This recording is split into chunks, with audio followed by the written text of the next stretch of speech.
Շնորհակալություն Երևանի ավականու հարգելի անդամներ, հարգելի պարոն քաղաքապետ, ինչպես գիտեք, Երևան քաղաքում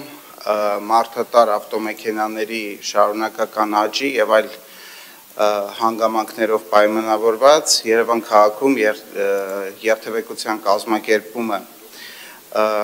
լուրջ մարտահրավեր է այսօր քաղաքային իշխանության համար եւ այդ մարտահրավերը եւ այդ ոլորտում առկա խնդիրները պատշաճ հասցեագրելու համար անհրաժեշտ է պատշաճ գործիքակազմ կոնկրետ մեր ժամանակաշրջանում այդպիսի գործիքակազմը կամ առնվազն դրա էական մասը թվային գործիքներն են եւ տեխնոլոգիաների ոլորտում գտնվող գործիքներն են Ինչով պայմանավորված առաջարկվում է Երևան քաղաքի ավականուն, որպեսզի ստեղծվի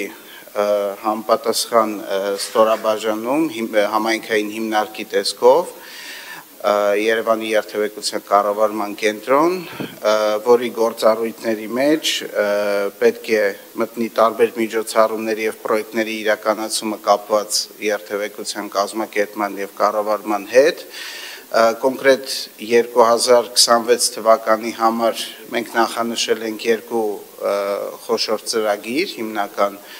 դրանցից առաջինը հանրային տրանսպորտի այսպես կոչված դիսպեչերիզացիայի համակարգն է ինչպես գիտեք հանրային տրանսպորտի ոլորտում իրականացվում են եւ շարունակում են իրականացվել համապարփակ բարեփոխումներ որոնք արտահայտվում են թե Տոմսային համակարգի ներդրմամբ թե շարժակազմի շարունակական արդիականացման եւ նոր շարժակազմի ցիկլի ապահովման ուղղված սակագների վերանայմամբ թե GPS համակարգով թե տեսախցիկների տնտեսության համակարգով եւ այս ամբողջին նաեւ բնականաբար տրամաբանորեն պետք է գումարվի պատշաճ հոսքերի կազմակերպումը եւ գրաֆիկների կազմակերպումը սա առաջի պրոյեկտն է որը նախանշել ենք իրականացնել ամբողջությամբ 26 թվականի ընթացքում եւ երկրորդը ընդհանուր երթևեկության կառավարումը բազմիցս խոսել ենք խելացի լուսացույցերի հոսքերի համապարփակ հաշվարկի եւ այլ միջոցառումների անհրաժեշտության մասին իհարկե այսօրվա փոփոխության հիմքում նույնպես ընկած են այդպիսի հաշվարկներ, բայց բնականաբար տեխնոլոգիական լուծումներին զուգընթաց այդ հաշվարկների ճշգրտությունը բարձրացնելու եւ այլ միջոցառումների իրականացմամբ անհրաժեշտության պայմանավորված նման հիմնարկի անհրաժեշտությունը ինձ թվում է արդեն վաղուց է հասունացել վերաբերյալ հանգամանքները հաշվի առնելով առաջարկվում է ավականուն հավանության արժանացնել այս որոշման նախագիծը։ Երեք նաև հարցը քննարկվել է համապատասխան հանձնաժողովում եւ ինչպես խոստացա ուղղակի քանի որ տեղում որոշակի հարցեր ճշգրիտ թվերով պատասխանները կամ փաստը չի կարող մոտավորապես ասել երկու ավականու կողմից հնչեցված հարցեր առանձնացել են պարոն Թորոսյան տարածքի հետ կապված էիք հարցրել քառակուսի մետրերի շուրջ 1200 քառակուսի մետրի չափով տարածքը, որը նախատեսվում է շինությունը, այո։ Եվ նաև պարոն Սուքիասյանն էր հարց հնչեցրել, ճիշտ է, նախագծին ճանուղակի վերաբերվող, բայց կոնկրետ աշխատավարձային բյուջեի ավելացման մասով 26 թվականին նման ավելացում, ինչպես ես պարոն Հովհաննիսյանից ճշտեցի, նախատեսված չի, պարոն Սուքիասյան։ Թերևս այսքանը հարցերի դեպքում սիրով պատասխանում, շնորհակալություն։ Շնորհակալ եմ, պարոն Գրիգորյան, նաև չֆիքսեցի դուք նաև ֆիքսեցիք, որ մենք մեր ՊԲ-ներից մեկը լուծարում ենք այս process-ով։ Հա, պարոն քաղաքապետ, ներողություն եմ խնդրում, այո, քանի որ գործառույթների մի մասը իրականացվում էր կամ իրականացվում է Երևան տրանս ՊԲ-ի կողմից, իհարկե այդ կազմակերպությունը նաև այլ գործառույթներ է ներառում, որոնք չեն իրականացվելու այլևս նոր հիմնարկի կողմից, այլ ստորաբաժանումների մնացել գործառույթների հարցը քննարկելուց հետո նաև ավականու քննարկմանը կներկայացվի Երևան տրանս ՊԲ-ի լուծարման նախագիծը։ Շնորհակալ եմ հարցերի համար գրանցում։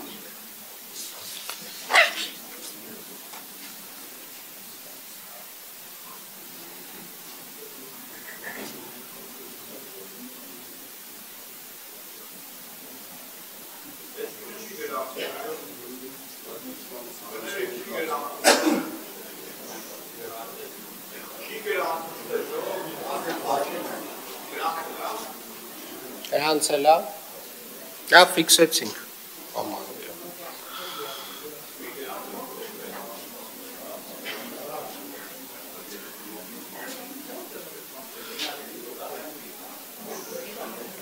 Շատ լավ, ֆիքսել ենք, պարոն Մանուկյան։ Իզաբելլա Աբգարյան։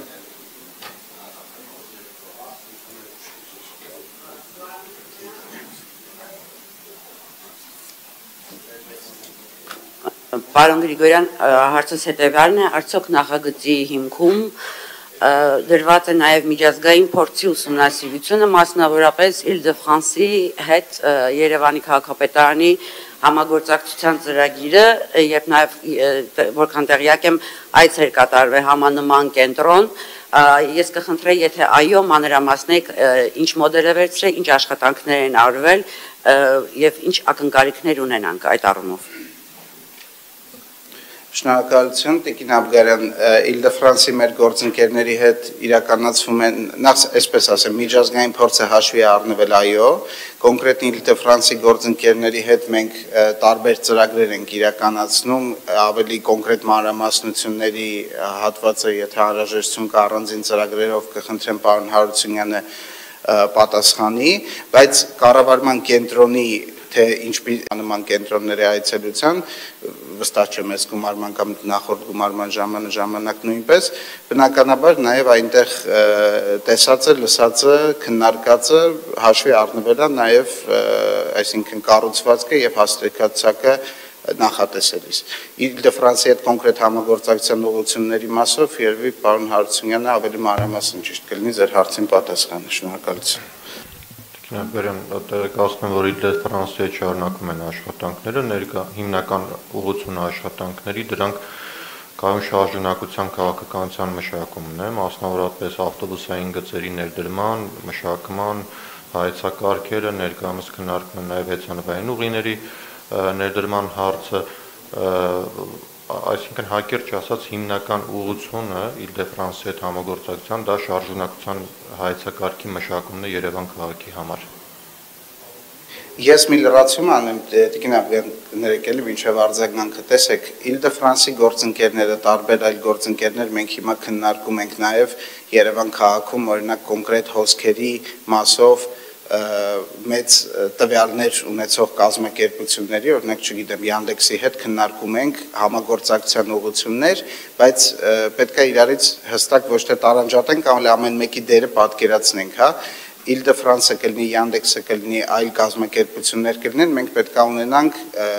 պատշաճ ու գիտակ միավորում, հա, սուբյեկտ, որը այդ բոլոր կազմակերպությունների հետ պրոֆեսիոնալ կարա համագործակցի, որպեսզի այդ արդյունավետ լինի այդ համագործակցությունը։ Այն պատկերացում է, որ որևէ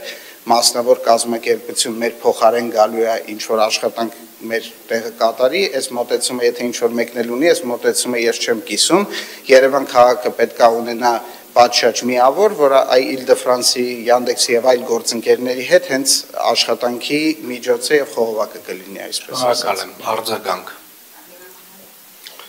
Շնորհակալ եմ Վահան Ավագյան։